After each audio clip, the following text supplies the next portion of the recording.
Hi guys, good afternoon.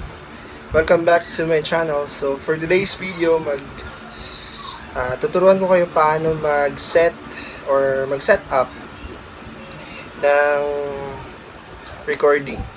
So magre-record tayo. So may bago tayong item. And then usually madami namang gumagamit at madami namang tawag dito, gumagawa ng video. Paano mag-record and mag-set up for recording, and then para mas maganda yung output natin in terms in audio. So if ever na bago ka pa sa channel ko, don't forget to subscribe, click the notification bell, and sana mag-enjoy ka, then sana may matutunan ka for this video. Enjoy what? So mga ka-bricks, meron tayong itatry mag-set up or itatry paano i-set up. So tutulungan ko kayo. I'm gonna teach you how to set up V800 sound card. So for this, madali lang naman. Yung kailangan lang naman natin is either dalawang phone, either iPhone or Android phone. So, tatry natin set up siya. Ito siya. So, ito, yan. If ever nakikita nyo, yan. So, meron siyang mga card sa likod. And then, hopefully na makikita nyo. Dito natin siya ilalagay. Dito sa may condenser mic, ito yung sa mic natin, ilalagay natin siya dito sa set natin. Yun, okay. And then if ever na kung gagamitin natin ang pang recording is yung iPhone natin, so ang free kasi niya na cord para sa Android. So gagamit tayo ng jack. Ito yung gagamitin natin. So, mabibili natin siya sa iCenter if ever na iPhone user ka.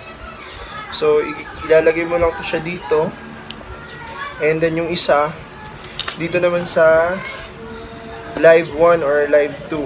So, ilalagay natin siya sa Live 1.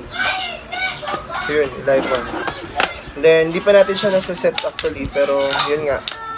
Na-try natin. If ever naman na Android yung ginagamit natin, mas madali kasi no need na magamit ng jack or jack adapter para sa iPhone like this. So kung gagamitin natin, isi-set natin, itatry natin. So for now, yung video natin wala pa siya.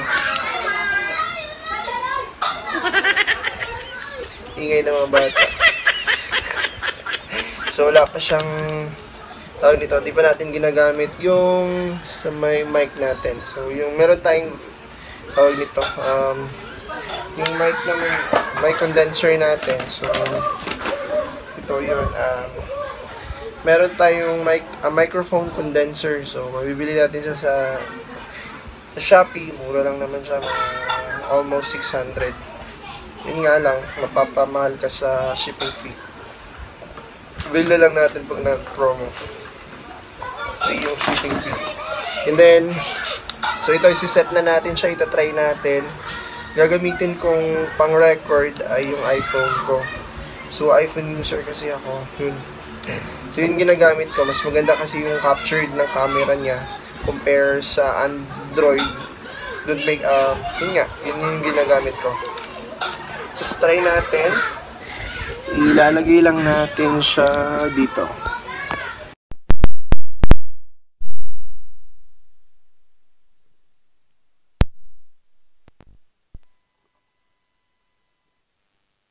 Pwedeng gamitin ang ingay ng mga aso. Sorry, pero sige lang. Ang ingay talaga ng mga bata. Grabe. So, para marinig natin siya, kung gumagana ba siya, gamitin natin ng headset. Or any kahit ordinary headset lang. Pwede naman. So, yung sa akin naman, may earphones ako. So, ilalagay lang natin dito. Kikita nyo naman, may nakalagay naman dito, earphones, speaker, or something ganun. So, sa headset ko na lang siya ilagay. Kasi for headset naman talaga, para marinig ko lang yung voice natin.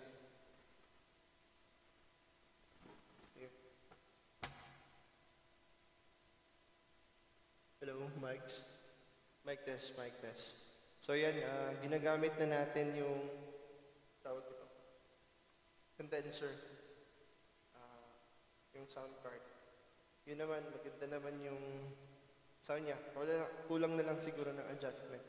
So kailangan natin i-adjust. If ever gusto natin na wala masyadong echo, so ibawasan lang natin para mas maganda yung quality ng Ayan. Okay.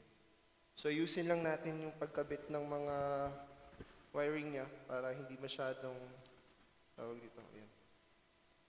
So far, okay naman. Maganda naman yung quality ng voice natin. Pero, mas kailangan natin to sa recording at saka ano pa ba. So, magagamit natin siya. Actually, madaming gumagamit ito for recording and then live streaming. Kasi buo talaga yung boses natin. Maririnig natin siya. Gumagalaw lang. Yan, sorry. Yun. So, maganda yung boses natin pag naka-mic tayo. And then, hindi masyadong magulo. Ayusin lang natin. Yan. Yan, okay na. So yun, itatry natin, gamitin naman natin kung paano ba tayo makaka-connect ng isa. So, i-connect lang natin yung Android phone natin sa V8 sound card natin. So, yung kagandahan naman nito is, pwede mo siya i-connect.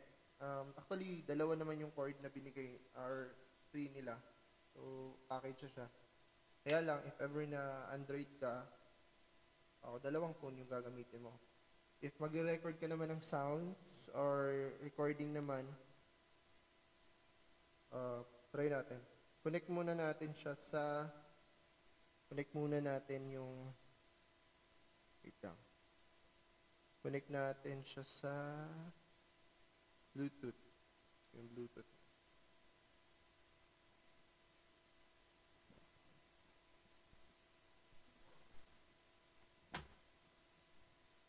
Yan, wait lang. Check natin yung saba na tayo sa Bluetooth.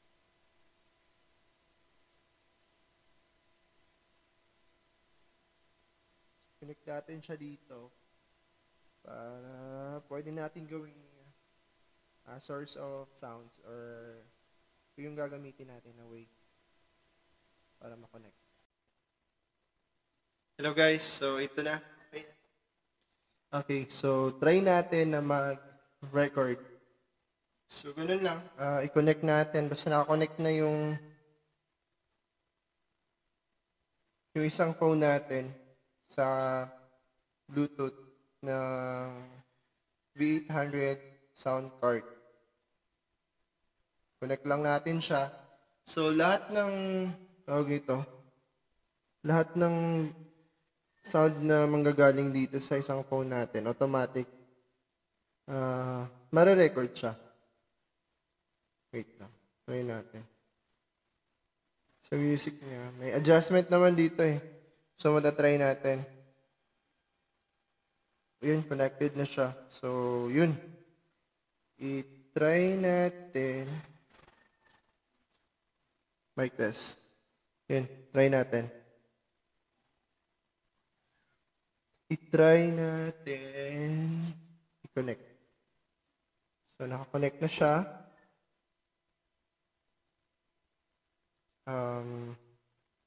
Check tayo ng isang sound. Song na lang. Yung karaoke na lang muna. Try natin.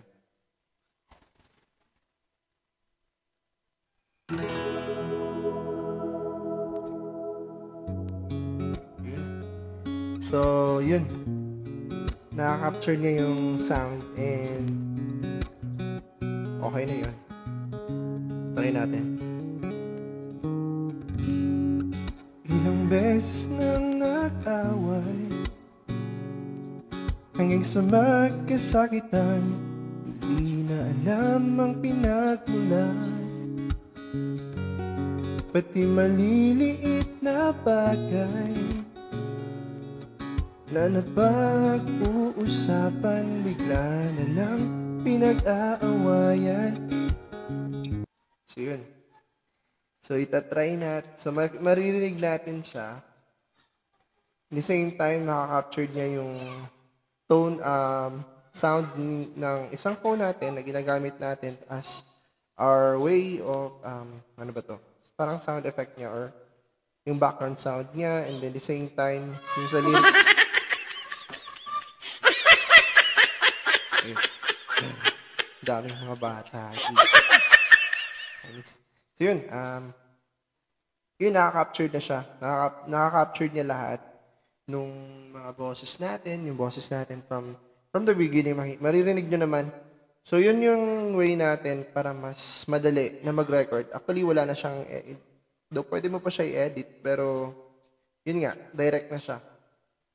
As ginagamit mo yung phone mo, nagpe-filming ka, at the same time, may mga background music ka na pwede mong gamitin. Pwede ka na mag-add up ng sounds, or if ever na magawa ka ng sarili mong recording, mag-record ka ng sounds or mag-record ka ng songs, so pwede mo na gamitin. Mas madali siya. Kasi so Android mo, isi-set mo lang siya, i-connect mo lang siya dito sa V800 sound card natin. At the same time, makaka-capture na yung sound niya and also yung boses natin. So, yung mic natin. So, ma-adjust mo siya actually. So, ang kagandahan nito, ma-adjust mo. Pwede kang maging parang chipmunks. So, meron siyang mga effects like sample. Yun. Meron din siyang clap.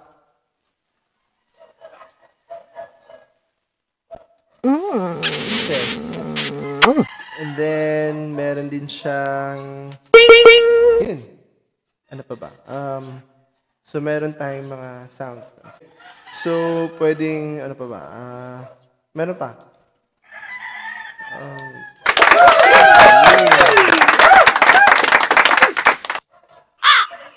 Awkward. And then, so, ito yung mga yun. So, may mga effect siya na pwede natin gamitin and the same time, magagamit mo. If ever na mag-live stream ka, so, maganda na yung tone ng voice mo. So, na-filter natin. Though, yun na yun, pero na-adjust pa natin or na-expand pa yung quality ng voice na pwede nating i-share. Pwede ka mag-recording and then pwede mong ipagmalaki yung boses mo. So, ganun yun. And then, ano pa ba? So yun, meron tayong mga nakalagay dito naman. Pwede mong ipalakasan yung mic mo and then yung lagyan ng echo or tanggalin mo yung echo. Pwede naman din, ganun. Pero, yan. Pwede mo din lagyan ng echo. And then, pwede mo siyang, yung sa sounds naman, pwede mong mas, para hindi masyadong masapawan yung boses mo or gusto mong mas marinig ka. So, bawasan mo lang yung volume niya. I-lessen mo lang volume ng sound. You can use also this sound card. So, mas madami yung magagawa mo. At the same time, mas maganda yung mare-record mo. Yun. So, okay na. Sana nag-enjoy ka sa konting ideas lang na na-share ko. Actually, maganda siya. Magagamit mo. Especially pag yun nga yung gusto mo, wala ka talagang magawa sa buhay, then gusto mo lang talagang mag-enjoy. So, you can use it. Madali lang naman, yung kailangan mo lang yung phone and then yung recording phone mo, either Android or iPhone. So, yung sa akin, iPhone yung ginagamit kong pang-record. Kasi mas maganda yung tawag nito, camera niya, and then mas maganda, mas clear siya. So, kailangan lang natin gumamit ng jack adapter. So, mabibili natin siya sa iCenter. If ever na meron naman siguro kahit saan siguro yan. Pwede mo naman mabili din yan or ma-order sa Shopee or Lazada. So, yun. Madami naman. So, pwede natin siya. Marami kang option. Yun nga, nabili ko din tong V800 sound card sa Shopee. So, mura lang naman siya. Mapamamahal ka lang konti sa shipping fee, pero okay naman. So far, wala naman tawag nito, negative feedback. So, magaganda naman yung quality nila. And then, the same time, kung gusto mo, magbili ka din nung ganito. So, parang splitter ba tawag dito? Parang ganun. Pwede direct na sa phone, and then, if ever na gusto mong from audio to headset, so ganun.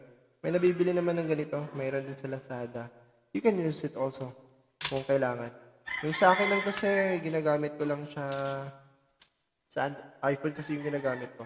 So, di ko siya masyadong ginagamit. Pero you can use it para mas madami yung pwede nating gawin.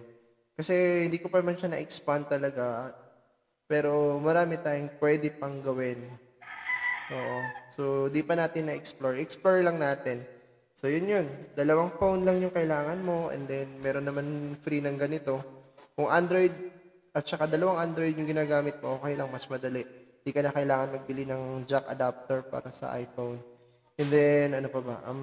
Headset or earphone, optional na lang siya. Pero mas maganda kasi naririnig mo naman yung boses mo. Pag nagre-recording ka, and then, kung ano ba yung pinagsasabi mo. So, marirecord mo. And then, try natin mamaya. Naririnig nyo naman actually, ano yung boses ko. So, ganun. Maganda talaga siya. So far, so good. Guys, if ever na nag-enjoy ka, click and like this video, click the notification bell, and mag-subscribe ka na para lagi kang updated sa mga video ko. And for now, keep safe and have a good life. Thank you. Bye-bye.